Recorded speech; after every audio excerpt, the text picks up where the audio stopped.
Idinaos sa probinsya ng Pangasinan ang ika-11 regional dialogue sa ilalim ng programang Dagyaw, Open Government and Participatory Governance Regional Town Hall Meetings. Ang probinsya ng Pangasinan ay pinangungunahan ni Governor Amado Pogi I. Espino III. Dinuluhan din ito ng ilan sa mga matataas na opisyal ng gobyerno mula sa PCOO, DILG, DTI, DOT, DBM at iba pang national agencies. Kabilang din dito ang local government units, NGOs at mahigit sa 800 stakeholders mula sa Pangasinan at Karatig Bayan sa Region 1. Ang Dagyaw ay sumisimbolo ng bayanihan o pagtutulungan ng lahat ng sektor tungo sa paglutas ng mga problema o hamong kinakaharap ng rehiyon. Tanggapin niyo po ang aming pasasalamat in behalf of the provincial government officials, to our visitors, welcome to the province, to our mayors, maraming salamat po sa inyong suporta, to our partners from the local government units and to the national government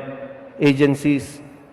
Ti Ilocano apo, hang kayo kumamamuma, ag kayo kumon sasawa, patuloy po ang progreso at pagmamahal po natin sa probinsya ng Pangasinan. Hangad din ng programang ito na mailapit sa mga taong bayan ang proyekto at plano ng gobyerno at mabigyan sila ng pagkakataong maipahiwatig ang kanilang mga hinaing at panukala para sa mas maayos na pamamahala. Maging bahagi yung mga mamamayan sa pamamahala. No?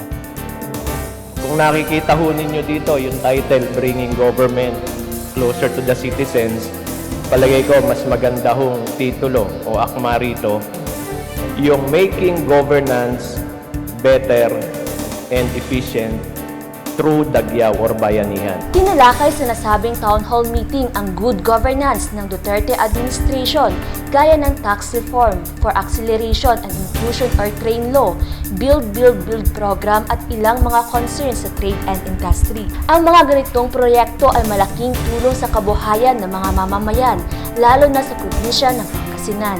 Kabilang din sa tinalakay ang ilang issues na may kinalaman sa flood control project sa Pangasinan, micro, small, medium enterprises at road clearing operation at iba pang programa ng pamahalaan na dapat ay mabigyan ng pansin. Kakibat din ito ang one-stop shop kung saan nagtayo ng mga booth ang iba't ibang ahensya ng gobyerno upang malapit ang national government sa mga tao. Sa mga ganitong programa, hangad ni Governor Espino ang pakikipagkaisa para sa ikauunlad ng probinsya ng Pangasinan. Liza Ferrer para sa Capital News TV.